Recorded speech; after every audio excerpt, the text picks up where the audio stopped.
Hopefully we can see Zervas pull it back. Won't be an easy task though, because his opponent spawning here in the lower left corner of the map. It's going to be an old school map too. It's Daybreak. Guys, give it up. It's Mouse's Hope.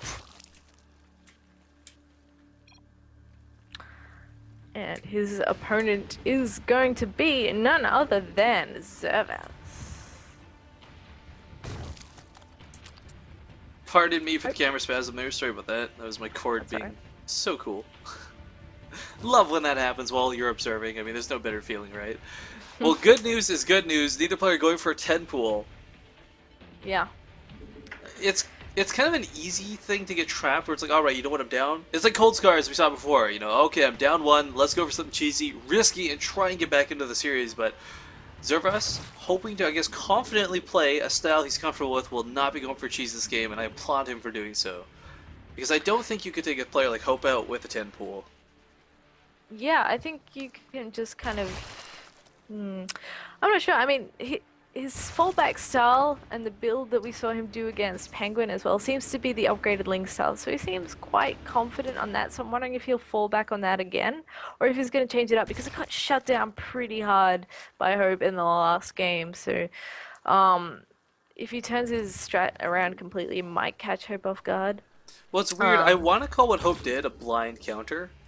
It kind of was, because he scouted the double evolution chambers. He knew what Zervas was going for, but what he was already going for was going to work against it anyways.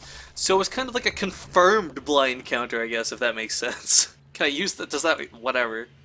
Yeah, I get what you're saying. It's just a shame he couldn't really do anything with his lings. I mean, he had that earlier third, but like you said, it really was to no avail because at that point he didn't even have the infestation pit up. It seemed quite late, and then he got flustered and made a second one, and things just kind of went downhill from there. But yeah, I don't know. I kind of feel weird when Zergs try and rely on infestors against mutas still because no one's really perfected the art of fungling mutas yet, with new fungal and new muta speed.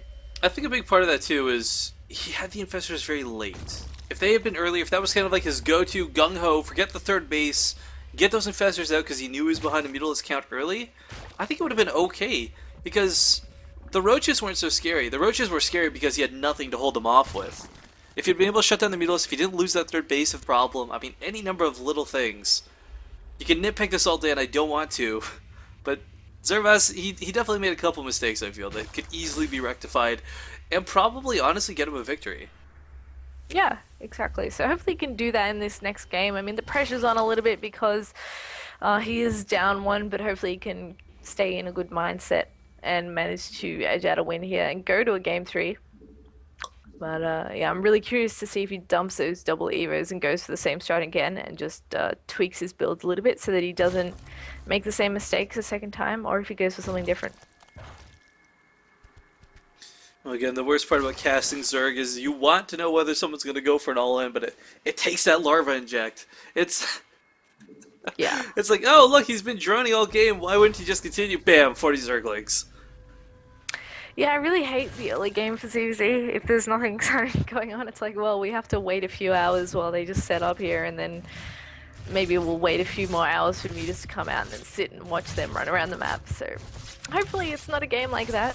I feel like ZZ needs to be a bit more exciting. Nice pick up there. If you were to snipe off this other Overlord, looks like Hope's not aiming to do it, but if you were to go snipe this other Overlord, immediately to me that would scream aggression.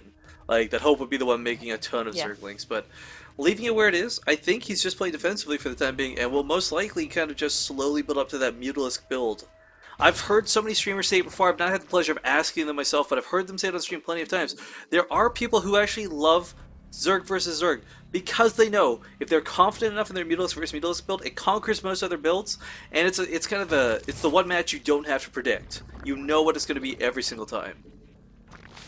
Yeah, it's really cool if you can actually kind of get a really good win rate in your metaverse muta strategy. I know some of the C-Zergs were in that position. For those of you that don't know, in Southeast Asia, there's all our top players, bar like one or two, or three maybe, are Zergs. We've had top 8 all Zerg in many tournaments, so you really, really have to be confident on your ZVZ.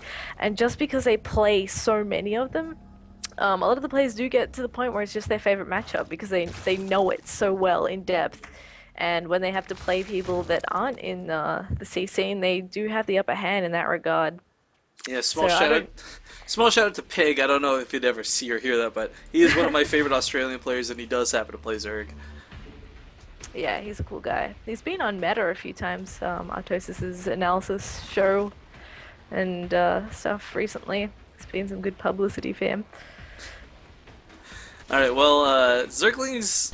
I don't know. It's kind of funny the amount of back and forth we see chasing around the field.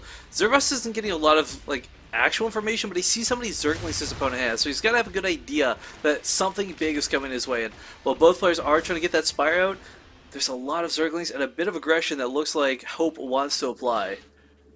Yeah, he's seen with the Overlord outside the natural that there are a bunch of Lings rallied across the map. Unfortunately, I don't think he's going to be able to hold on to this third, as many Lings are going to be pouring in here, as well as the Banelings to follow it up. Hope has some of the boldest Baneling morphs. Not even a cancel. Wow. That is actually kind of huge in this sort of matchup because there's 3 Mutalisks that are now stripped from the field. Yeah, Banelings haven't really been able to connect well either. Hope doing a fantastic job with his micro. And Zervas is going to try and re-secure that third, but at the same time he's going to go for a run-by. It's so open, so exposed. He's got to be so careful about this. He doesn't have the Banelings to take this fight. These drones need to be evacuated. If the second Baneling hits, he's going to lose so many of his workers running, but perhaps a little too late. Oh my god. He's just barely outrunning these, but for the time being... 8 workers haven't picked off, but the rest are very low. These Zerglings might just clean them up. We see them rapidly climbing. 13 workers killed at this point, but that's okay. Because they're still alive, he's still mining gas, and he's got Mutalisks on the way. But man, that's going to hurt moving forward. Yeah, he's not in a good spot at all. I mean, losing workers at this point still really sucks. Losing 13, I mean, that's almost a full base of saturation lost right there. Plus, all the meters is pouring out for Hope. He's now going to have a better economy and hence more meters. Plus, his third base is up, so this is really going to be an uphill battle for Zervas once again. I don't think Zervas is going to lose this to the Mutalisks. I think, if anything, he's going to lose it to the Zerglings once again. We have them coming across the field. They will try and go for deny. There is no third base here for them to deny, though. Yeah, that's going to be nice for Hope. He's going to be like, well, I'm pretty ahead. At this point, I'm going to have more minerals, more gas, which just means more stuff overall. And he should be able to overwhelm Zervas eventually. So he needs a miracle here, Zervas does. He needs to pull something out of his hat and make something happen. The thing about this third base too, we look at it, there's not a whole lot of mining going on, but it's gas mining. And that's what's going to slowly allow Hope to pull ahead. The Mutalisk count, if Zervas can take a defensive one over top of his own Spore Crawlers at home, and just sort of overcome, he's never going to fight. Like, from this point on, Hope's always going to have more Mutalisks. He's got the production, he's got the capability, it's 14 to 10. Zervas can't take this fight. He cannot afford to even trade these little blows like he is.